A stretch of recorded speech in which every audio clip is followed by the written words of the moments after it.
নমস্কাৰ আপোনালোকে চাই আছে ক্ৰিকেট গুৰু আছাম ইউটিউব চেনেল। বাংলাদেশে টি20 বিশ্বকাপত খেলিবলৈ ভাৰতলৈ নাহো বুলি কৈছিলে আৰু এই সকলোবিলাক আৰম্ভণি হৈছিলে মুস্তাফিজুৰ ৰহমানক IPLৰ পৰা বাহিৰ কৰাৰ পাছত।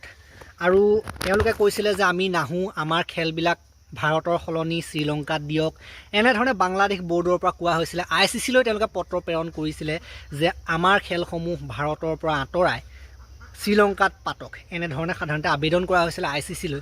চ' ICCৰ পৰা বৰ্তমান সময়ত খবৰ ওলাই আহিছে, বৰ্তমান সময়ত নিউজ চেনেলবিলাকত এইটো খবৰ চলি আছে। ICC ফালৰ পৰা আহিছে, উত্তৰ আহিছে। সেই তেওঁলোকে যিখন আবেদন কৰিছিলে, তেওঁলোকে যিখন পত্ৰ লিখিছিলে, সেই পত্ৰৰ সাধাৰণতে উত্তৰ বৰ্তমান সময়ত আহিছে। আৰু তাত কি কোৱা হৈছে? তাত কোৱা হৈছে যে বাংলাদেশে ভাৰতলৈ খেলিবলৈ আহিবই লাগিব।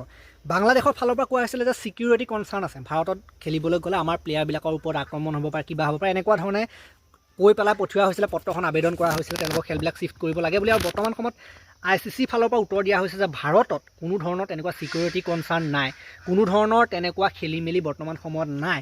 গতিকে বাংলাদেশৰ প্লেয়াৰসকলে, বাংলাদেশৰ টীমটোৱে যিটো টি20 বিশ্বকাপত খেলিবলৈ ভাৰতলৈ আহিবই লাগিব, বাধ্যতামূলকভাৱে আহিবই লাগিব।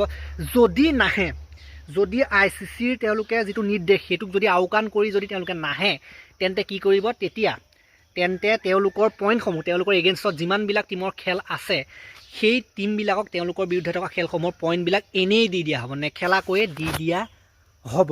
চ' বৰ্তমান সময়ত খবৰ সেইটোৱে, ভাৰতলৈ আহিবই লাগিব তেওঁলোক। বাংলাদেশ যদি তেওঁলোক নাহে, তেওঁলোকে যদি শ্ৰীলংকাত খেলিব বিচাৰে, শ্ৰীলংকাত খেলিবলৈ তেওঁলোকক দিয়া নহয়। আৰু তেওঁলোক যদি নাহেও, তেতিয়াতো এনেই পইণ্ট দি দিয়া হ'ব যিবিলাক বিৰোধী টীম। কোনো ৰিপ্লেচমেণ্ট নকৰে।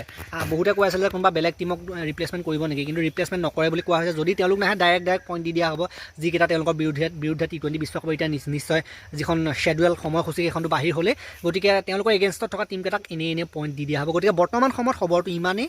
আৰু যিহেতুকে এইটো হ'ল ইণ্ডিয়াৰ পাৱাৰ, ICCত কোন আছে জানে? জয় শাহ বহি আছে। জয় শাহৰ যাদু গোটেই পৃথিৱীত চলে, আপোনালোকে জানে। চ' সেইটো জয় শাহৰে কামাল বুলি ক'ব লাগিব যে এনেকুৱা ধৰণৰ এটা ডিচিজন দিয়া হৈছে ICC ফালৰ পৰা। আৰু নিশ্চিতভাৱে বাংলাদেশ অহা আপোনালোকে দেখিবলৈ পাব। এনেই এইবিলাক অকণমান কৰে আৰু এইবিলাক খেলি মেলিবিলাক, কিবা এটা ৱৰ্ল্ড কাপ হওক, কিবা এটা হ'লে নাহোঁ নাযাওঁ, এইবিলাক থাকে, এনেকুৱা ধৰণৰ কথাবিলাক আৰম্ভ হয়। কিন্তু শেষত গৈ পেলাই অহা, মোৰ মতেতো আহিব লাগে, বাংলাদেশ অহা আপোনালোকে দেখিবলৈ পাব। কাৰণ পইচাকেইটা এনেইতো কোনো পানীত পেলাব নিবিচাৰে।